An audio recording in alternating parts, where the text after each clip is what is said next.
Welcome to episode 174 of FBI Retired Case File Review with Jerry Williams. I'm a retired agent on a mission to show the public who the FBI is and what the FBI does through my books, my blog, and my podcast case reviews with former colleagues. Today, we get to speak to retired agent Jane Mason, who served in the FBI for 28 years.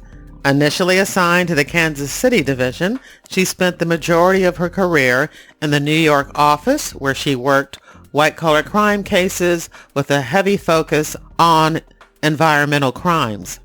In this episode, Jane Mason reviews a case she worked with the Environmental Protection Agency, EPA, where the subject, Gary Bennett, as Gerace Contracting Corp, was hired for asbestos abatement at the 26th Federal Plaza building in New York. Workers used illegal removal methods and then dumped grates and bags of asbestos at scattered locations throughout New York City, exposing anyone who unknowingly came in contact with the hazardous materials. As a collateral duty for 16 years, Jane Mason also served as the evidence response team leader, collecting forensic evidence at hundreds of local, national, and international crime scenes, including collecting evidence and human remains for 9 months following the attack of the World Trade Center on September 11, 2001. Upon her retirement, she and another retired agent formed a private investigations company where a number of her clients were survivors of sexual assault. Her expertise and experience with evidence collection and working with survivors motivated Jane Mason to form the Preserve Group and to create and manufacture the Preserve Kit, a self-administered sexual assault evidence collection kit for survivors who do not have a sexual assault forensic exam, commonly referred to as a rape kit. You can visit preservekit.com to learn more. This was a fascinating interview. We started with environmental crime and we went to evidence collection, and then Jane used this interview as an opportunity to introduce the Preserve Kit. One of the best things about this episode is Jane Mason and her willingness to share her life experiences to help others. But before we get to the interview, I just have 3 things that I need to let you know. First of all, I want to tell you about our virtual book club. For those of you who have already picked up a copy of FBI Myths and Misconceptions, a manual for armchair detectives, or who plan to do so shortly, I hope you'll attend the virtual book club, where I'll make myself available to answer any questions that you might have about the 20 cliches and misconceptions that are featured in the book.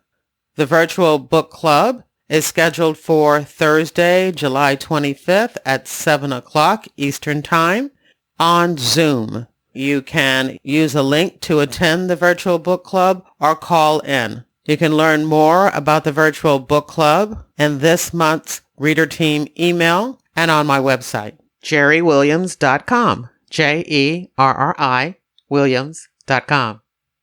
I also want to remind everyone that I am giving away a scholarship to the She Podcast Live conference in Atlanta in October, and you can learn more about that scholarship, valued at $279, in this month's reader team email. And the last thing, I keep forgetting to tell everyone that I will be attending Thriller Fest this year. If you're listening to this episode the first weekend that it comes out, I am at Thriller Fest in New York, which is one of the largest international conferences for authors who write thrillers and crime fiction. So if you're attending, I would love to meet you in person. Thank you. Now here's the show. I am excited to introduce my guest, Jane Mason. Hey, Jane, how are you? Good morning, Jerry. I'm good. How are you? I'm doing great. And I am thrilled to have you on today because there are going to be so many things that we're going to be talking about today, and all of them very, very important. We're going to first do a case review. You spent many years working white-collar crime matters with a heavy focus on environmental crime, so we picked one of those to talk about. But a collateral duty for FBI agents is being a member of the evidence response team, doing forensic evidence collection. And you did that for what? For 16 years. So even though you were working these environmental crimes and white-collar cases, I take it that took up a lot of your time too, doing evidence collection. Well, it did, actually, and it's one of those collateral duties that we have at the FBI that is extremely time-consuming. So you really need to be able to find a balance between your caseload and the work on the evidence response team so that nothing suffers. You want to be able to give 110% to both. And I can imagine that in working environmental crimes, that evidence collection was a very important part of that. So was that why you decided to join the evidence response team? Actually, with environmental crimes, evidence collection is so important. But because of the nature of the crimes and contamination and exposure, most of the evidence in those cases was collected by specialists, whether it was somebody who specialized in hazardous waste cleanups or something similar to that. So I most often was just the observer in those cases. And it wasn't until about the mid-90s that the evidence response team came into existence at the FBI. And at first, I thought it was just a fascinating idea that we would have these type of specialists at the FBI. And a couple of years after its inception, I said, I've just got to be a part of this team. It was dynamic and, you could just do so much additional work. Evidence collection is connected to the investigative work that you did, but it also is very much connected to what you're doing now that you have retired. So we're going to talk about that too. So why don't we get started first with the case review? So this is a case, an environmental case, that sounds like it hit pretty close to home, or I guess I should say pretty close to work for you. So why don't you get us started on this case review? Okay. So this case that I'm going to talk about today is an environmental crime case. And I want to start with a little bit of background because I think it will help once we talk about the case itself. Basically, the FBI is charged with investigating violations of the laws of the United States, except when that responsibility is assigned to another investigative agency. A lot of people don't know, and I sure didn't before I started working these kinds of crimes, that the U.S. Environmental Protection Agency, the EPA, has a criminal investigations division, and they are the lead federal agency when it comes to enforcing the environmental statutes. In 1982, the FBI and the EPA signed what is known as a Memorandum of Understanding. And that enabled the FBI to work environmental crimes cases in conjunction with the EPA, as well as independently if the EPA didn't have the resources to work on a particular matter. One kind of environmental crime is named the Clean Air Act, which, among many other things, regulates the way asbestos is removed during an asbestos abatement so that cancer-causing asbestos fibers don't become airborne and become part of the air that we breathe. When I talk about these cases, a lot of people ask me, Jane, what is asbestos anyway? Everybody's heard of it, but what actually is it? And what it is a naturally occurring mineral, and it's found inside certain kinds of rocks. It is a fibrous material, and it can be pulled apart, and it's something similar to cotton candy. It used to be called the magic mineral because it is incredibly heat resistant. So it became ubiquitous in the construction industry when it came time for insulation. There is asbestos in almost every kind of insulation in the building industry. as well as roofing tiles, floor tiles, and it was really everywhere. Over time, though, scientists realized that asbestos causes cancer. So it became a very heavily regulated industry. And in 1977, the EPA banned the use of asbestos in new buildings and new insulation uses. This does resonate with me on a personal matter because my father-in-law did die of asbestosis, a very sad and devastating lung disease where he just couldn't breathe anymore. And so the removal of asbestos is, something that I definitely want to make sure is regulated. And did he work in the asbestos industry? He actually worked in the Navy Yard in Philadelphia, and I'm not sure where the asbestos was, as, they're building ships or refitting ships, but it was in the ships that they, worked on every day. Back then there was no protection for the workers, so many people got sick. Yeah, absolutely. The way asbestos becomes dangerous is if we inhale it or ingest it. Believe it or not, people have eaten it and gotten cancers from eating asbestos that was in their food.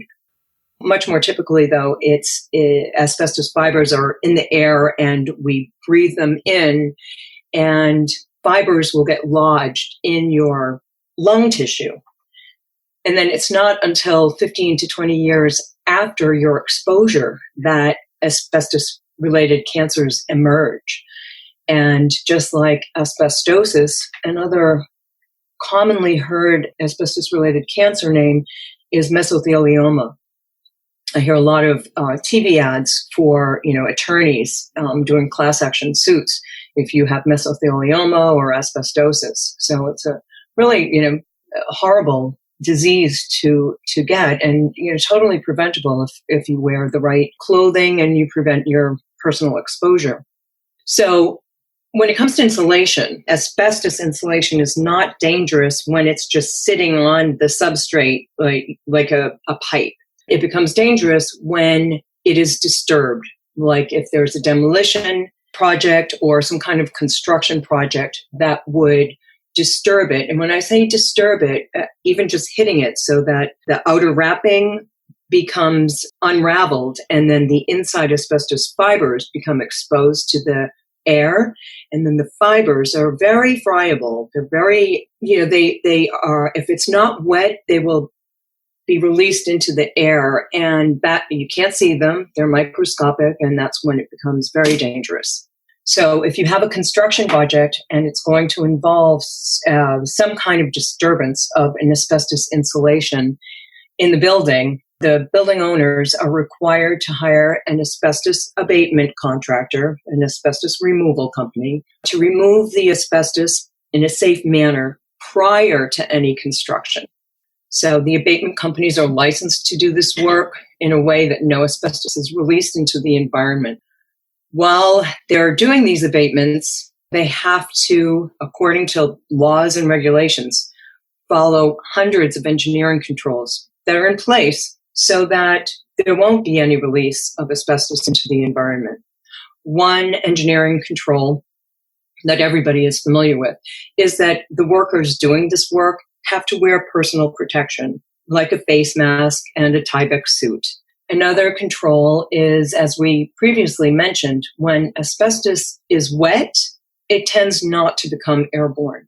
So during an asbestos removal, we literally have to have one worker holding a hose and pouring water on the asbestos that's being removed and keep it wet until it goes into a bag and until it's sealed inside that bag. And then that prevents the fibers from being released into the environment. In New York City, there were hundreds of buildings built during the time that asbestos was legal to be used in building materials. And every year there are hundreds and hundreds of construction projects in buildings in New York. And of those hundreds and hundreds of construction projects, there are many, many asbestos abatement projects that are ongoing each and every year. There's some of the contractors follow the rules and regulations for asbestos removal to a T. And unfortunately, there are several that don't follow the rules at all. So while I was working on the white-collar crime branch in the New York office and focusing on environmental crimes, we opened many cases related to the improper removal of asbestos. In a typical scenario, to save money, the asbestos abatement contractor would cut corners during the abatement, and that was always in violation of the federal laws. The cases we opened were typically intentional, egregious releases of asbestos into the environment, as opposed to something that might have happened at a work site, by accident, or maybe a bookkeeping shortcut that had no consequences. So now we're up to March of 1994, when we opened an investigation that led to a trail of asbestos that was illegally removed and dumped in various public outdoor areas throughout New York, and it created an enormous public health risk. So the FBI in New York is located in a building known as 26 Federal Plaza. Ironically, the EPA is also located in this building. It's a large federal building managed by the U.S. General Services Administration, GSA, which is the federal agency responsible for, among many other things, the maintenance and upkeep of federal buildings. So the GSA had established a long-term contract with Ogden Allied for extensive work within the building, and it included the replacement of the water cooling tower, which was located on the roof of the building. Cooling towers typically are insulated, and this particular cooling tower was insulated with asbestos insulation. So Ogden Allied subcontracted the work on the cooling tower replacement to a company named Manhattan Cooling Towers, which in turn subcontracted the asbestos removal from the cooling towers to a company named Gerace Contracting Company, which was a licensed asbestos removal company owned and operated by an individual named Gary Bennett. So Bennett hired a crew and began removing the asbestos from the cooling tower in early March of 1994. He did not follow any of the engineering controls that were in place to prevent a release of asbestos into the environment. Many sad parts about this case, but the first thing I wanted to mention was that Bennett hired both licensed and unlicensed workers to do this work. He didn't have them wear any personal protection whatsoever.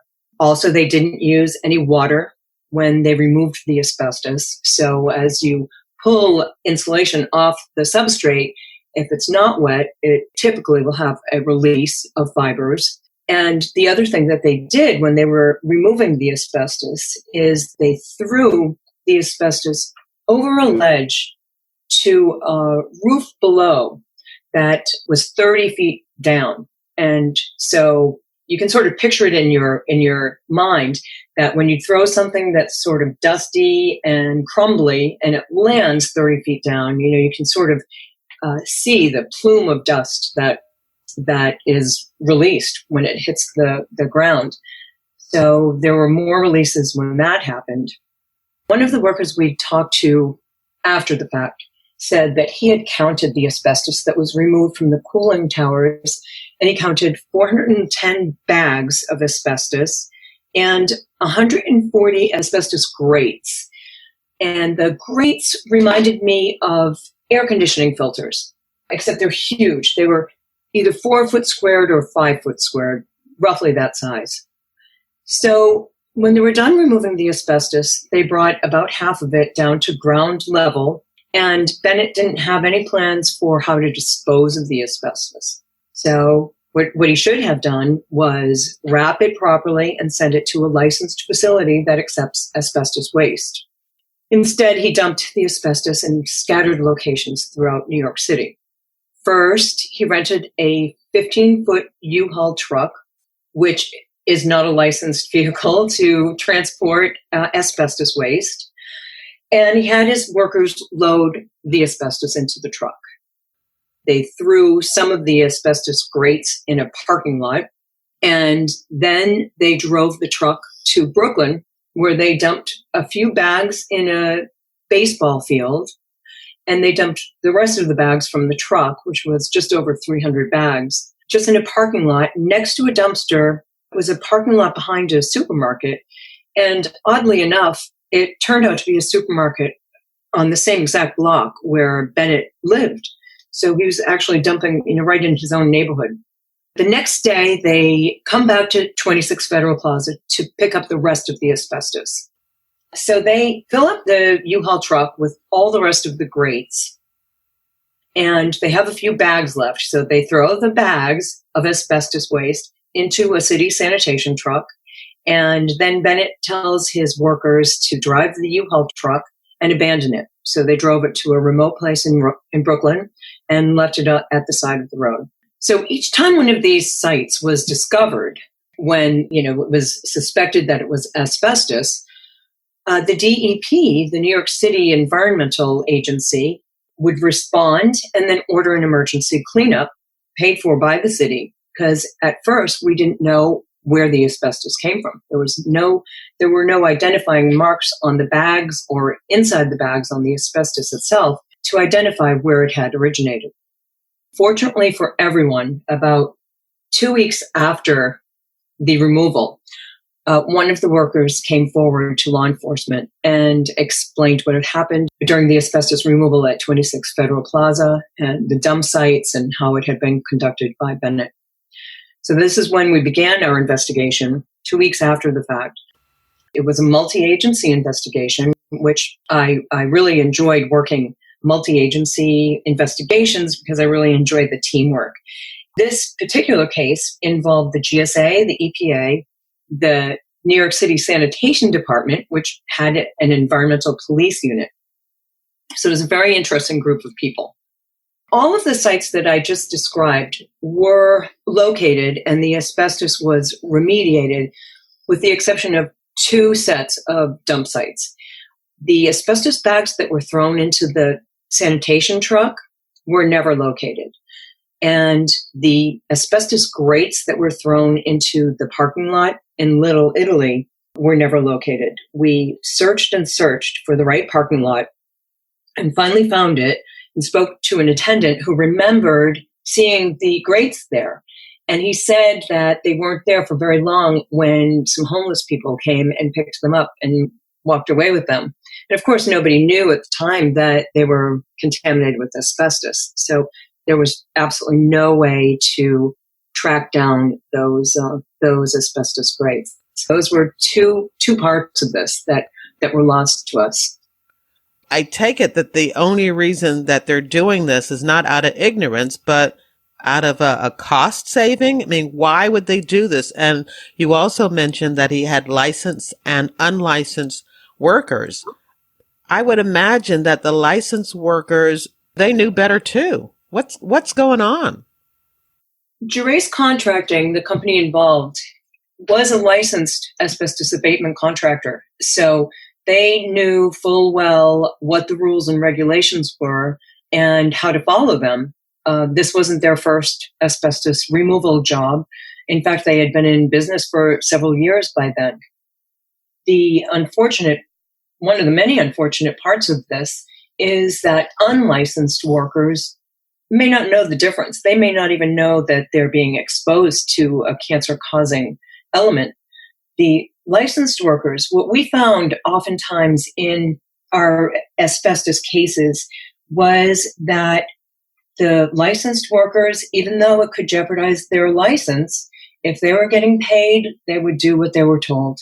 A lot of the people who were asbestos abatement workers were illegal immigrants from other countries, and they were here to work. And so if somebody said, do it this way to keep their job, they typically did. Interesting. I would think with them being licensed and being trained that they would have a full understanding of the risk to people and the environment. And I guess that's exactly what happened with the one worker who did come forward. That's right. I think he felt very guilty and realized the magnitude of what they had done and just couldn't live with it anymore. So that's why he came forward. But yeah, it seems so illogical when I look at cases like this. It just seems like, the people, okay, so Gary Bennett was the boss of this job. Well, he was also jeopardizing his own health and potentially that of his family. He had a young baby at the time. And, being exposed to asbestos like that, you bring the asbestos home with you. And so he was potentially exposing everybody around him in his life. So it's very illogical to me. It's very hard for me to understand sometimes. Yeah, it is difficult to understand. So a couple of months later, we were able to put this case together very, very quickly. And in May of 1994, we arrested Bennett and two of the workers that he had hired. I was the team leader on the Bennett arrest team. And I'm not sure if you've ever heard this on your podcast, but I was 6.5 months pregnant when I made that arrest. So I barely could squeeze into my bulletproof vest. I could barely fit. And it was an incredible experience in the sense that, the series of events leading up to his arrest, just as I just said, was so illogical to me. And it seemed just such an incredible, random series that it was hard for me to understand. So, I was practically ready to find asbestos inside Bennett's apartment once we got there. I'm sure that's a question that everyone has. Was this random? Was this something that he had done for the first time? Or was it something that his company had been doing all along? And if it was for the first time, why in the world would he choose the first time to be when he's working on a federal building? It defies logic. I agree. I completely agree. Well, we didn't find asbestos in his apartment. Good. But his work van was parked in the parking lot behind his apartment building. And sure enough, when we looked at it, it had lots of windows. And when we looked at it, it was chock full of bags from 26 Federal Plaza's water cooling tower. And some of the asbestos grates were in his van as well. This was his personal work van.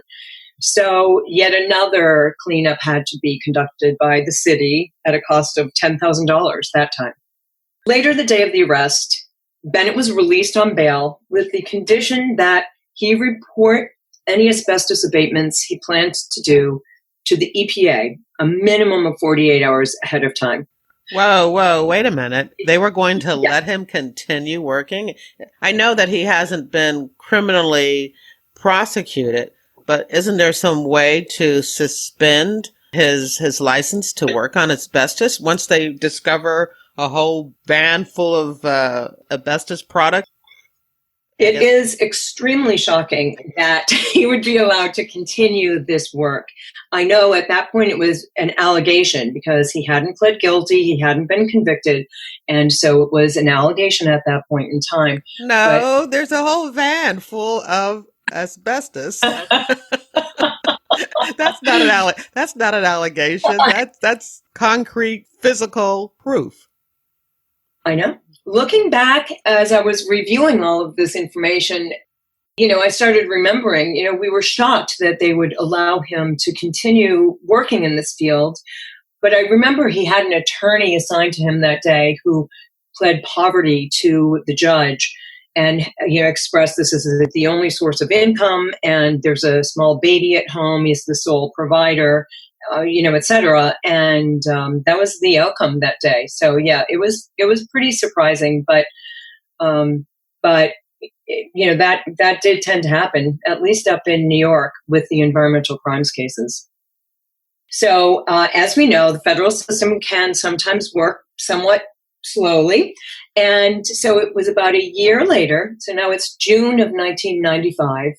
And two witnesses came forward just off the street and said they wanted to talk with somebody about Gary Bennett. So, of course, what do you have to report about Gary Bennett? And so they said that since Gary's arrest the year before, he had in fact been conducting asbestos removals without reporting it to the EPA and dumping the asbestos just in the street or the side of the road. And that not only that, he had started a stolen check cashing scheme where he would hire people to steal mail from postal carriers, and then he'd go through for any checks and deposit the checks into his own checking account, which, during an investigation, that's something that's relatively easy to track. At that point, I was just thinking, boy, I have so many other cases. I just want to sort of close the case on Gary Bennett, but he kept coming back to haunt us.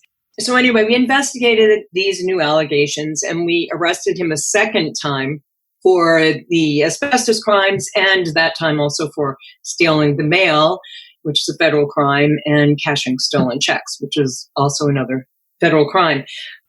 But I'm not sure how you'll feel about this. So he pled guilty and he was sentenced to serve 5 years of probation. Okay, I was expecting reaction. Yeah, well, my reaction is just dumbfounded. Okay, so he has put the entire city, and we know for a fact some homeless people who have no idea, what they had. So he's put the entire city at risk by dumping this asbestos all over the place, and he gets 5 years of probation. As if that's not bad enough, one of the two workers who was arrested along with him back in 94, was working for him. So Gary Bennett was this worker's boss, and that employee got 3 years of probation for a sentence. So almost as much as sort of the mastermind, if you want to call Bennett a mastermind. So yeah, it just didn't always add up as far as the judicial part of this, but yeah, that was the outcome in court. Well, I know that the prosecutors can ask for or make a recommendation, which of course the judge doesn't have to follow. So what was it that the prosecutive team felt that Bennett should have gotten for this crime? Yeah, I remember we thought that he should get a minimum of 5 years jail time, plus the probation, plus being banned from the industry, because he just obviously wasn't someone that should be working with asbestos abatements or any dangerous materials for that matter. And he wasn't banned from the industry, and it was just a 5-year probation. There weren't even any fines or fees involved in his sentence. So it's a very low sentence. We were very disappointed. But, you have to take that with any case, because at that point it's with the judge. And so, that's just the way it fell out. You have to respect the system, Have to respect it. And we do. How did that affect your morale? How did that affect how you handled the next case, or did it? Well, we were always disappointed when we got what we felt was a light sentence, but we were a really motivated team of people working on the environmental crimes. We had prosecutors in both judicial districts who were designated environmental crimes prosecutors, and we were really aggressive. So our morale wasn't affected at all. We would be disappointed occasionally when we had these light sentences, but our morale was really pretty high throughout the entire time. And that's what you call professionalism. Yes, and complete devotion to the work, which we were totally devoted. And so, you have to take the disappointments like the sentencings in stride, because you had no control over it anyway. And as we said earlier, we respect the judicial system and, the judge's decisions. So the FBI in New York worked environmental crimes until 2008, when the financial crisis hit. And at that point, the powers that be there decided to focus all the white-collar crime resources on crime, related to banking and the financial crisis, rather than environmental crimes. I had one supervisor said that we won't work anymore environmental crimes cases unless the Hudson River turns green one day. You never know. And I take it that the initial reason for the FBI to work those cases with the EPA was to provide the additional manpower and resources, which now were not needed as much. Yes, that was part of it. The EPA's criminal division in New York had grown and it was very active. And so the FBI in New York felt that if we stopped working environmental crimes, the enforcement of those violations wouldn't suffer because the EPA's criminal division had become so active over the years. I think if it's a case of some enormity, that of course the FBI would get involved, or if a request is made to the FBI by the EPA for assistance, that's a whole other matter as well. Of course, we would assist in any way we could. And so I guess the end of the story happens when you give birth and you name your child asbestosis, or? Yeah, I named her Gerace.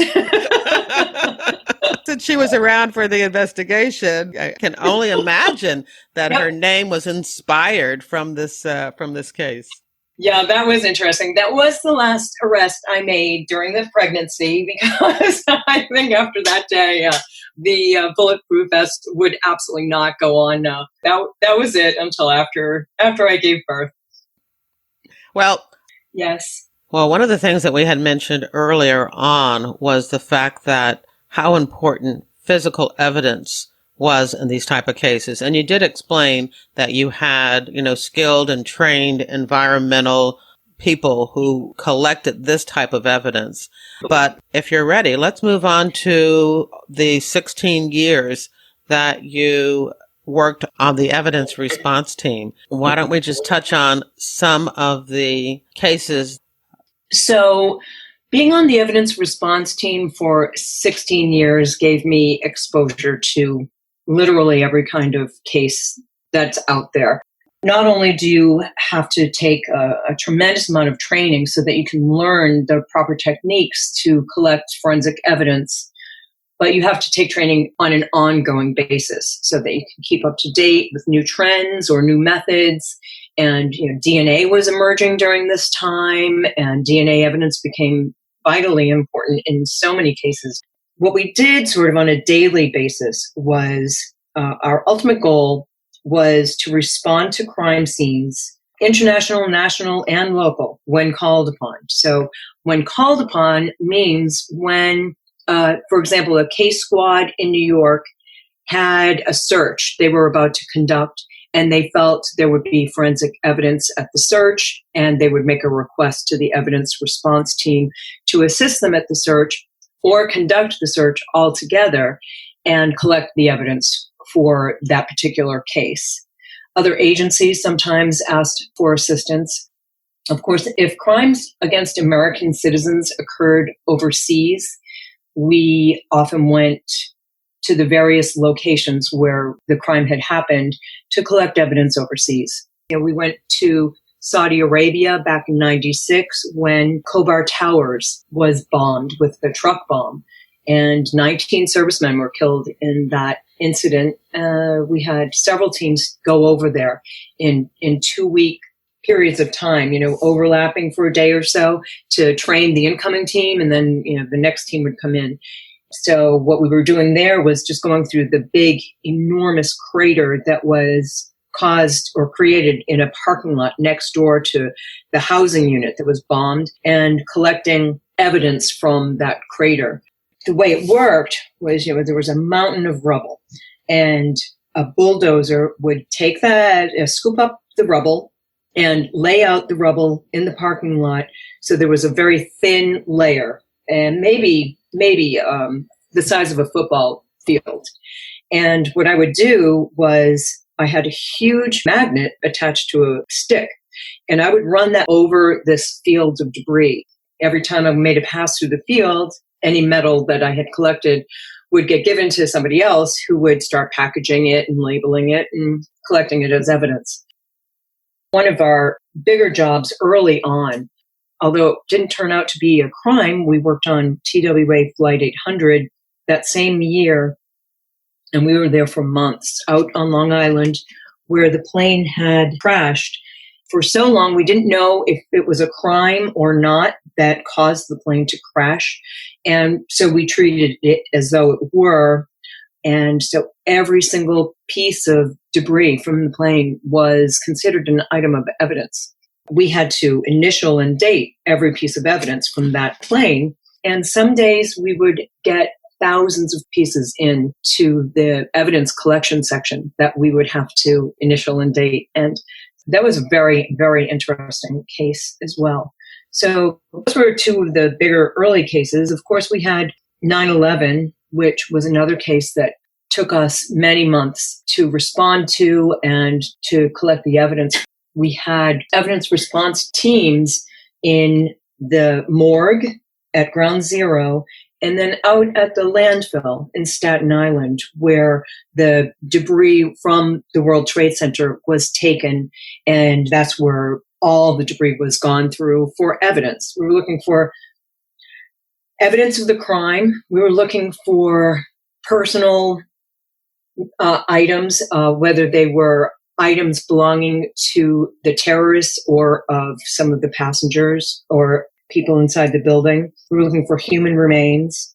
We were looking for the black boxes. So that was a very intense job. We were working 12-hour shifts. That's all anybody thought of for a very, very long time. Those are some of the bigger cases. But we also worked on just, search warrants to help case agents collect their evidence. We worked body recoveries for some of the organized crime squads, and those were always interesting. And on many occasions, we actually found the human remains it would be mostly from source information. 30 years ago, we buried a person in this particular place. And, depending on the circumstances, every case was very different. So we were happy when we could recover the human remains from some of those cases. And then all the way down to smaller cases, a car that was used in a bank robbery or an item that got brought in that we thought a bad guy had touched. So we would lift latent fingerprints from the item. Well, I have to ask you this question because we first talked about the dangers of asbestos and, how you need to be, fully covered and masked in order to protect yourself. And I just did an episode a couple of months ago talking about the issues that are happening with 9/11 first responders and the risks they encountered during their evidence collection experiences. So are you tied into those different groups monitoring the health of evidence collectors and first responders? I am. And I joined shortly after they began. And what it does for us is basically we go for a physical once a year, and they sort of keep track of all the people who are a part of it. And they do studies, and it's very interesting, very important work. And I'm glad it's funded again because yes, it really I saw that. That's excellent. So I was a team leader at the time, right after 9/11. And for a while, I was assigned to the Staten Island landfill where we were going through the debris and, cleaning it. And, because everything got muddy and was very dirty. So if we got, for example, human remains or a driver's license, we would rinse it off, wash it off, bring it to the right person. The ME's office had a tent there. We would bring human remains over to them for identification. So there was a process for everything that we found, but it involved being really hands-on with all of the debris and all of the materials that were in the debris. So in 2011, I was diagnosed with breast cancer, and it was determined through the monitoring system that it was related to my exposure during 9/11. So I was there. I was at Ground Zero and at the landfill for 9 months. And I worked the night shift. And apparently night work is a whole other factor that can contribute to some cancer-causing events. I am a big part of that. I'm a big proponent. I've seen so many sick people. And, I know everybody I know would do the exact same thing all over again, as would I. I'm glad I'm at the place where I am now, where I look back at my illness, and it's a long road. I had 6 major surgeries, and it was a life-altering experience. So I'm glad I'm sort of looking back at it rather than facing it. But a lot of people got sick. When I was diagnosed with breast cancer, I was the 13th female special agent in the New York office that had fairly recently been diagnosed with breast cancer. So, I mean, it was a real eye-opener. We talked a lot about it at the time and really thought that it was a cluster and had to be related to 9/11. But I'm not sure if any studies have been done. I'm not sure if that's been investigated. When I asked that question, I had no idea that you were actually one of the people that had been diagnosed. And so, of course, I have to ask, how are you doing now? What's your health now? Well, thank you so much for asking. And no, we have never discussed this before, so you probably got more information than you thought you might. But I am cancer-free, and I've done everything I possibly could to become cancer-free in terms of chemotherapy and surgeries, and sort of had everything removed that could possibly get affected. So thank you for asking. I appreciate it. And yes, I'm cancer-free, happy to say that. And I have been for 6 years now. So I'm very happy to be past, like, the 5-year hurdle is a really important hurdle. So very happy to be in this place now. Absolutely. I'm always talking about the sacrifices that agents and police officers, law enforcement officers in general make as far as sacrificing their personal life, their family commitments. But when you talk about getting an illness, becoming sick because of the work that you have done as part of your service as a law enforcement officer, as a special agent, then you're taking that sacrifice to a whole different level. So, wow, sometimes it becomes just a saying, but I have to say to you, thank you for your service. Well, thank you very much, Jerry. But as I mentioned already, I would have done the same exact thing if I had to do it all over again. So nothing sort of changed. So I don't even look at it as sacrifice. I was glad to be a part of this. I was thrilled every day to have my job at the FBI. I loved every moment being a special agent with the FBI. And it was an honor to serve the American public and uphold the laws of the Constitution. And I would do every little bit all over again. Well, I think this is a great point now to talk about what you're doing now, because I would imagine as you're going through breast cancer treatment, issues involving women's health really become important to you. So why don't we talk about the work that you're doing now?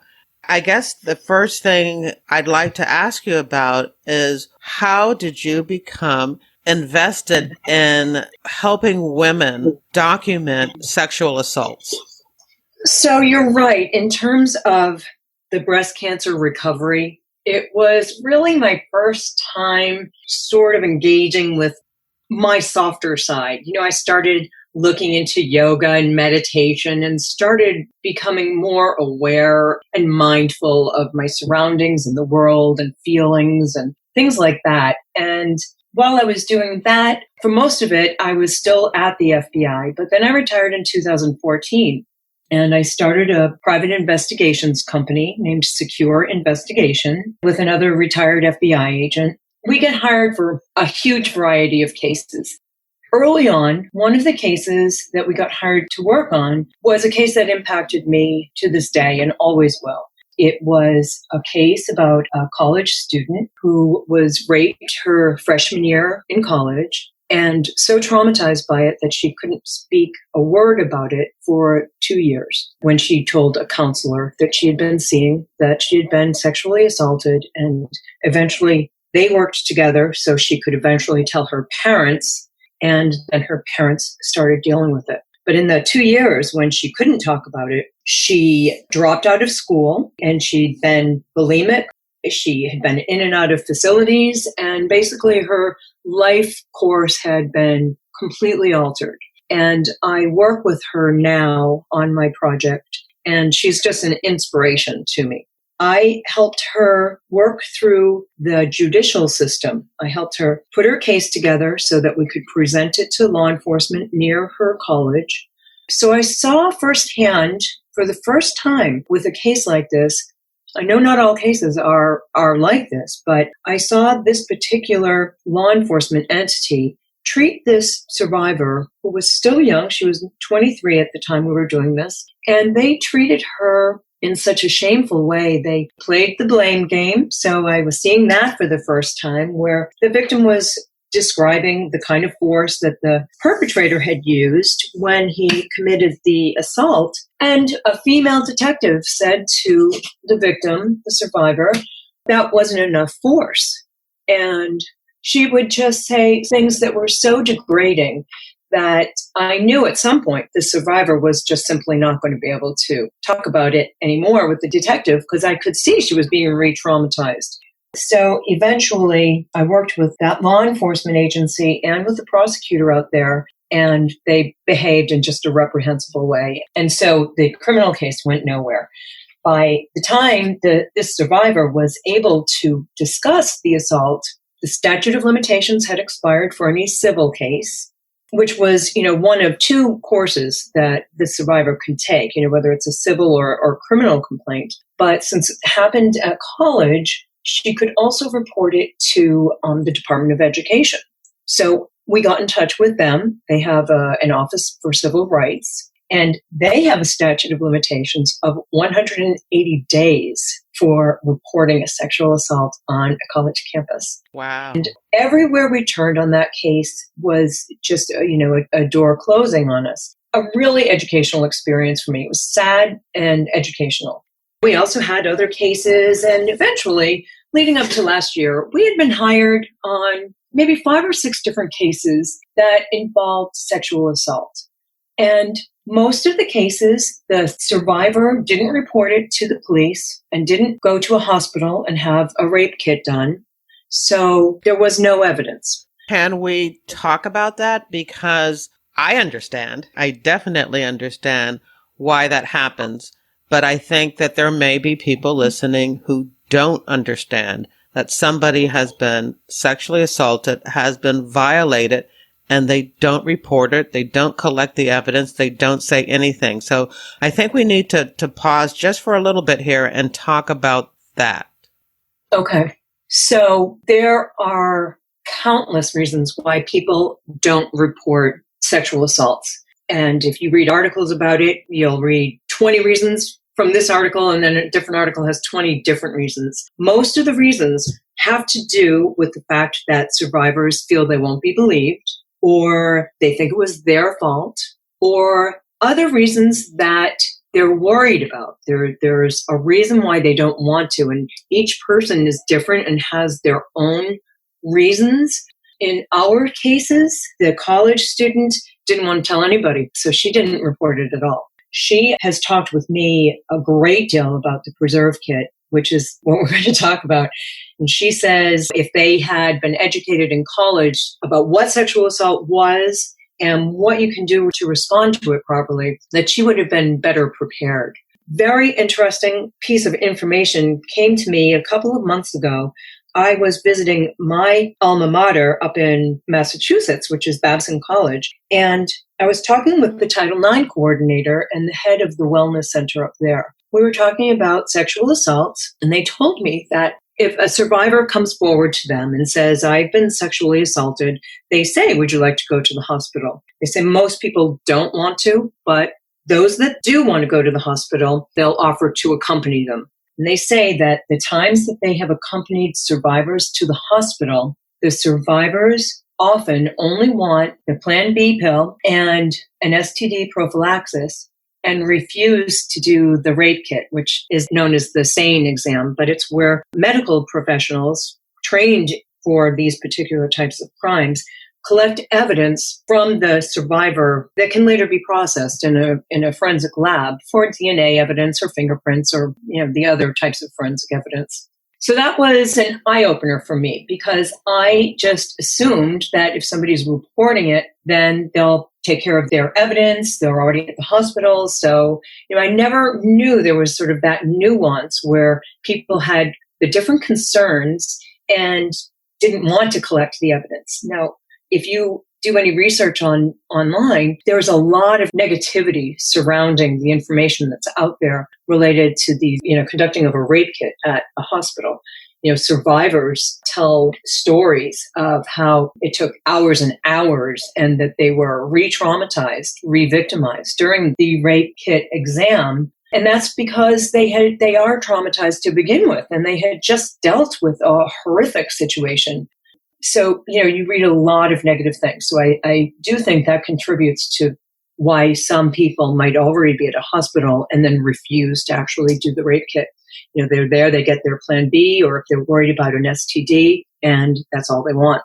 And I take it that a lot of this goes back to the victim blaming themselves because maybe they were drunk or they went back to the guy's place, and all of these things that have nothing to do with whether or not you gave somebody permission to touch your body.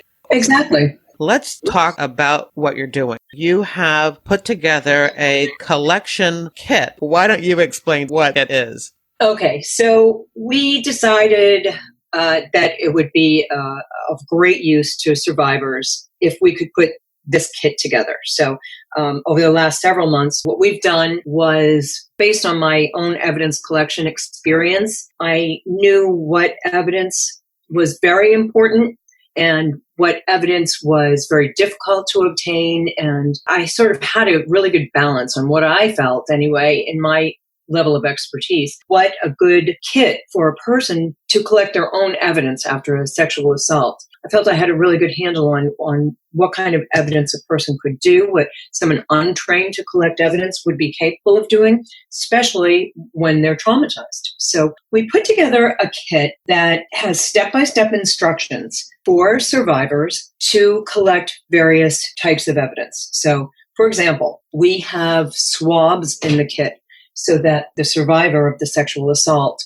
can swab areas of their body and then collect any, dried secretions that might be still on them and that could contain excellent DNA evidence. We also have something called a hinge lifter, but it's got sort of a tacky, sticky side on one part of it. That way you can collect some of the hairs and fiber type of evidence.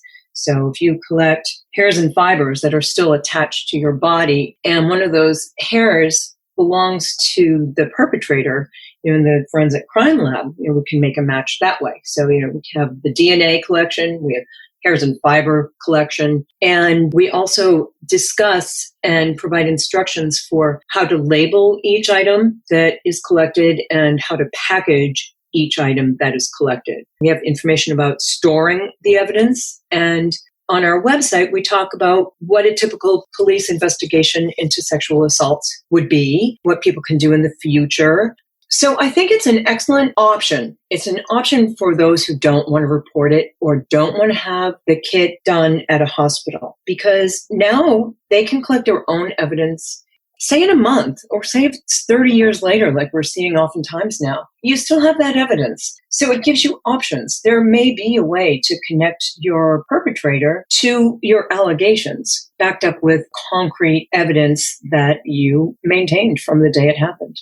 Now, putting aside the way that women and men, I assume, report how they are made to feel sometimes, because we had to clarify that. I'm sure there are some very caring people that work in these facilities, that do rape collection kits. But for those people who feel that they weren't treated correctly, it still, I take it, would be better if they use the facilities at the hospital. First thing I do want to stress, what we're doing is not to take away from the function of law enforcement or of any of the medical facilities. We really want to target those people who aren't able to, for whatever their reason, collect evidence through, trained personnel. So that's our goal. We don't want to replace anybody. We're planning to partner with law enforcement and medical facilities so that they're aware that it's an additional option. The way I look at it is the survivor of sexual assault has a very limited time to collect evidence of that crime. Any DNA evidence, according to research, would be completely gone after about 72 hours. So that's 3 days. And over those 3 days, the evidence is leaving slowly but surely after showering or changing clothes. Any movement is going to start causing any evidence to sort of leave your body. So my perspective is that if a survivor can't go forward and have evidence collected by trained personnel, the only other option right now is for them to do nothing. And then if they decide even a week later that they do have the strength or the willingness for whatever reason changed their mind to come forward, now they don't have any evidence. So to me, I feel like it's the next best thing that a survivor of sexual assault could do. They may be very traumatized. They may not have any experience in collecting evidence, and most people don't unless you're in law enforcement or are trained to do so. But you're actually doing something so that if you change your mind in the future and if you want to come forward, you're coming from a position of strength rather than a position where, well, now my only option is just to make an allegation and not back it up with solid evidence. When you talk about solid evidence, in addition to the collection of DNA and fibers that you talked about, do you also encourage them to take photos? Yes. So we encourage them in the directions to take photos of anything that might be pertinent, any bruising, anything on their body, anything that is significant to whatever had happened, whatever their circumstances are. So we get a lot of questions, what about being attacked for chain of custody? A lot of questions about really every aspect of it. So, if you think of a detective collecting evidence and they start the chain of custody and then it goes through the process to the lab and on down the road. When they're on the witness stand, if the case goes to trial, they're attacked for every bit of work that they do. That's just what a defense attorney is hired to do. So this is no different than that. I mean, the victim or survivor, him or herself, would have to be the one, if they had to testify, to say, well, this is what I did and I followed these instructions and that's what I was told to do. I'm not trained, but say the DNA from the kit did connect to a particular person. And then the investigation eventually ensued that collected enough evidence, witness testimony, etc., to file charges against somebody. It would be the survivor to have to testify. But at that point, I'm thinking that if they've collected their own evidence and they've come forward to law enforcement, that they would be able to say, yes, I collected this. What is the difference, and I'm playing devil's advocate here, but what would be the difference between this preserved kit and, say, keeping the torn panties or the torn pair of jeans or the blue dress as evidence for later? You're absolutely right. So there are a lot of cases, and the famous blue dress, which is, of course, the Monica Lewinsky dress, a lot of times people do have the wherewithal to keep some item that was involved on the day of the event. And there are some cases where DNA has been extracted from those articles of clothing and matched to a particular person. Either crimes have been proven or corroborated with Monica Lewinsky and President Clinton. It's the same thing. The beauty of the preserve kit is we're trying to get the word out that survivors have another option. So many survivors don't take their own clothing and keep it or don't keep anything from the day of the attack. And we want to get out there and let everybody know this is a possibility. If you just keep one thing that you think is important, that's terrific. It gives you an option for the future. If you want to do something a little bit more organized and something that you're following the correct law enforcement protocols, then you can do something like the preserve kit.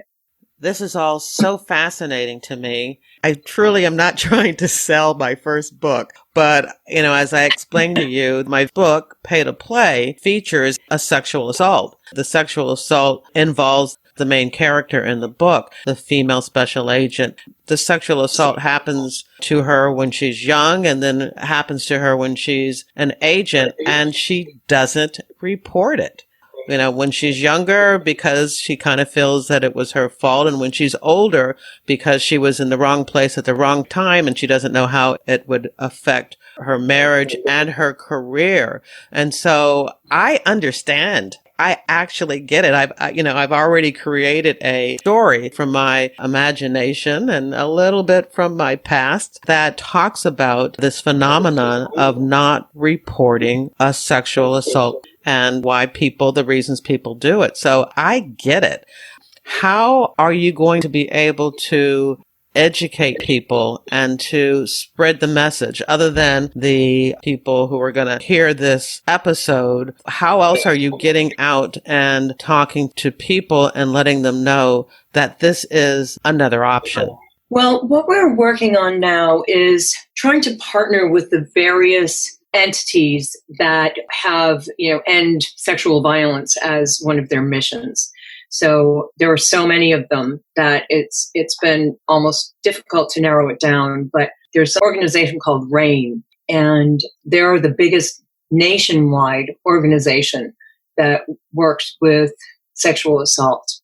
And I've gotten a lot of their research. I've talked with their executive director. And our prototype for our product will be up and running this month. So I'm going to send him the prototype. I'm hoping to partner with places like that because they'll help us get the word out. They will put it on their websites. By the way, there's another option now. And so we're also going to colleges. Colleges are one of our first markets because the rates of sexual assault, although epidemic to begin with, it's even higher on college campuses. 1 in 5 women and 1 in 71 men will be raped at some point in their lives. So that's the overall statistic, which I just found daunting when I first read that. But then I started researching college campuses, and it's 1 in 5 women, undergraduate women, will be raped during their time at college. And the numbers are just incredible to me. So that's why we focused on colleges to be sort of our first market. Everybody we've been talking to says, well, I'm not in college and I want one, or how am I going to get it if I'm not at college? And so we're also planning a mainstream way of getting the product out so that it is available to everybody. Well, I have 2 other issues that I'm thinking of right now. And of course, we've all heard about the evidence collection rooms at police departments that are full of unprocessed rape kits. And we also hear about evidence that is lost. So I guess also, even if a victim has reported it to the police, even if they have done a rape kit, that this is a great backup system? I agree. I think it would be a great backup system. And here's why. All those reasons you just mentioned. I mean, it's incredible when you read the articles that so many rape kits haven't been processed or will just be sitting there for years and years. And I don't know how survivors can expect to receive any justice, under those circumstances. So yes, this is a backup, so to speak, if you have evidence that hasn't been collected by the police and you want to keep your own. I think that is an excellent second choice. Part of the future of our kit is I'm looking at 3 different things that I think will be super important for this particular project. One is related to sealing of the evidence. There is something, everybody's heard of blockchain because that's Bitcoin and the other types of coins that are out there like Ripple and XRP. But there is something out there. It's a new technology, and it is called blockchain chain of custody. So one of the things I'm envisioning for the future is to have a seal that we can place on our evidence, and it will sort of start the chain of custody in the blockchain so that it's immutable. So a survivor collects their evidence. They go on an app on their phone. They put in the information. All right now, I just sealed my evidence. And then it can never be altered. And then when they hand it over to a lab, for example, or an attorney, that information goes into the same app. And again, now we have that chain of custody, but now it's up in a blockchain. So that's one thing I'm envisioning. Another thing I'm envisioning is offering a storage solution. I was talking with my own daughter who's 24, and she said, if I did this kit and I kept it in my closet, I would be afraid that my father would come in and see it, or somebody I was dating, or someone she didn't want to know. So it got us thinking about storage solutions. And we're working right now with a storage facility up in Massachusetts. And we're hoping to provide survivors with just an option if they choose to do so. Once they seal their evidence, they can put it in a box, send it to the storage facility, and they will maintain the evidence there with chain of custody until the survivor wants their evidence back. I think more importantly to your question, my goal is to partner with the private forensic laboratory. I believe that we can put a system in place where evidence can be collected by the survivor, and the survivor can then send that evidence to the lab, which can analyze the evidence just like an FBI lab or any other crime lab would analyze. And then you have your results, what DNA it is, if there are any prints, etc. And then if you don't go forward to law enforcement for a year, you don't have to worry about your chain of custody because you actually have your lab results at that point. You don't have to worry, where's the item? Did it get lost? So those are some of the things that I think will be in the future of the kit so that we can offer additional comfort to survivors for handling the evidence. All right. So again, I'm just playing devil's advocate. What we're talking about really is a shame culture. The victims aren't coming forward because they feel shame of what happened to them. It's great that you're going out to talk to college students, but how much of that mindset of having them not feel ashamed about something that wasn't their fault, how much of that is incorporated in your presentations to these women, and how much of it is incorporated in your package messaging? So I think our culture is changing now with the Me Too movement. A lot of cases are coming to the forefront in the media. And I do think that culture is changing as far as sexual assaults are concerned.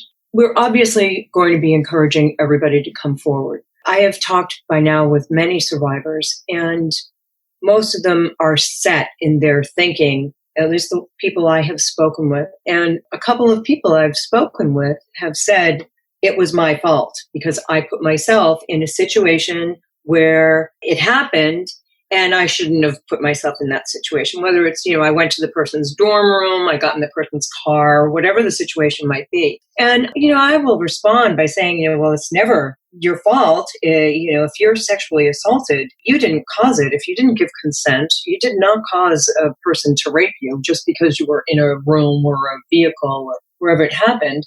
I mean, I don't think this will affect everybody, but I'm hoping that a product like this will have an eventual societal change as far as mindset is concerned about sexual assaults and coming forward.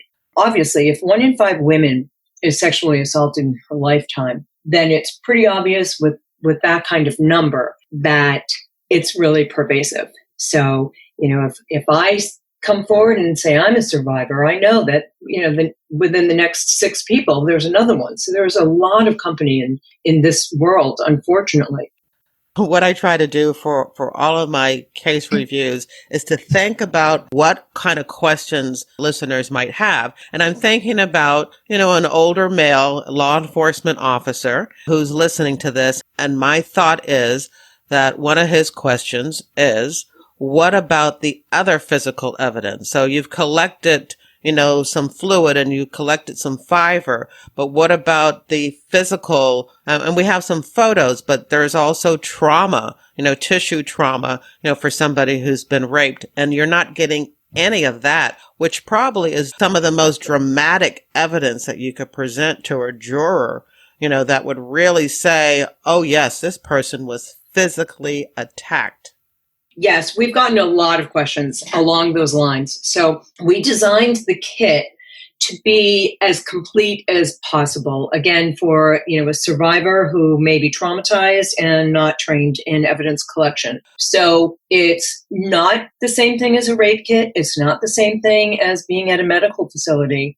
It is the next best thing. We don't recommend doing an internal exam and examining that kind of trauma at all. So this is really so that we're collecting as much evidence as possible as opposed to doing nothing. I get it. In a way, I'm thinking, because I like the idea. I truly understand people being too afraid or ashamed to report. And I get what you're saying, that this is better than nothing. And I'm kind of thinking the preserve kit is more for the roommate, the best friend, the counselor who says, look, I understand that you don't want to go to the hospital. I understand that you don't want to have to do a rape kit. I understand that you don't want to tell the police, but please at least take this preserve kit. Take this option. So if you change your mind later on, you have something. Is that like the main message, the main person that you're talking to? We're mainly talking to the survivor themselves, but in our instructions, we include 2 sets of gloves, for example. And in the instructions, we say, if a friend is going to help you with this, have your friend wear the gloves. And at the end of the instructions, we have sort of a certification section where we ask the person who is collecting the evidence to sign and date it. And we also have a space there if someone helped you, put that person's name and identifying information there. So again, in the research, there is a lot of stress right now on bystander awareness, which is what you're talking about with the roommate or the friend or the counselor or a medical person. It's the person that the survivor is telling, this happened to me. And so, yes, if that person is aware of the preserve kit, they can recommend, even if you're not willing to do it, just take the kit. Maybe you'll change your mind. Or maybe the survivor will take the kit, say, no, I'm not going to do it, but actually take a look at it and do it later. Tell us at what stage the preserve kit is, where it is and getting out there in the market. And if you could also, for those who get it like me, who want to support you, if you could tell us how we could help get the message out, get the kit out, get the awareness out. So it took us a really long time to fine-tune this product. We submitted a provisional patent application, so we have patent pending on it. And the only reason it's not already on the market was we upgraded our exterior packaging. We're going to launch in July. In terms of support, we're on social media, Instagram, Twitter, LinkedIn, and Facebook. So please follow us. And we have a website, which is preservekit.com. We have a lot of information there. And feel free to reach out to me if you have any questions. I love hearing from, like you're doing, the devil's advocates, because it makes me think and research various aspects of this, because I want it to be the best possible alternate solution for survivors. Well, fantastic. Before we end, there are 2 things that we have to do that are standard. You've got to tell us when you joined the FBI and why you joined the FBI. And then I want to give you the last word. So your FBI story, tell us about it. Okay. So, all right. When I was young, I was always passionate about mysteries and crime solving and things like Nancy Drew. And I think I was 12 years old when the then director, J. Edgar Hoover, passed away. And within a matter of a couple of weeks, the FBI started allowing females to apply as special agents. And I remember it like it was yesterday. My mother pointed out this article in the Boston Globe to me. And I said to her after reading it, I said, that is what I want to do for work. I want to be a special agent with the FBI. So throughout high school, I maintained that thinking. I was just so focused and goal-oriented. And when I was a junior in high school, I contacted the Boston office of the FBI, and I spoke with the applicant coordinator there. And they explained all the rules. You have to be 23 and all the other rules for applying. So I thought about all the different backgrounds the FBI was looking at the time as far as education and careers and what might make me the most competitive. So I decided, okay, I'll either go into accounting or I'll go into law, and decided to focus on accounting. I already loved math, and I knew I could do a great job at being an accountant if for some reason it didn't work out that I got into the FBI. And I also realized that I'd have to spend a lot more time in college if I went to law school. So that was my second reason for becoming an accountant and not a lawyer. So fast forward, I was 22 and had my accounting degree. I was working as an accountant up in the Boston area and applied to the FBI, and I was accepted. I was thrilled and honored. I enjoyed every single minute of my career as a special agent with the FBI, which was 28 years. So you were able to get into the FBI at age 23, even though the average person joining the FBI is around age 30. Yes, and so I was the youngest female in my class, and the other person in my class at Quantico from Boston was the youngest male in the class. There were pros and cons to getting in when I was that young. I wasn't very mature. I didn't have a lot of worldly experience. My first office was Kansas City, Missouri, and I remember thinking it was a place near Mississippi when I first read the letter of assignment. So there are little things like that. You obviously weren't very worldly. Not at all by then. Missouri and Mississippi, I don't know. Yeah, not even close. Well, that's a great story, though, and you stayed for 28 years, so that's pretty fantastic. This has been an unbelievable conversation. I've really enjoyed it. I wish we had known each other while we were in the bureau. I would have loved to have worked a white-collar case with you, so I think we would have been great partners in crime. I agree. I think we would have worked very well together. All right, so we're at the very end where I love to give my guests the last word. So what would you like to say? The FBI, it's a wonderful career, and anybody thinking of joining the FBI would have such a satisfying life. Every day is an adventure, and I just highly recommend it. And then as far as the Preserve Kit and the work we're doing now, I really do think that it could be a society changer. We really do hope to be of some help and comfort to survivors of sexual assault.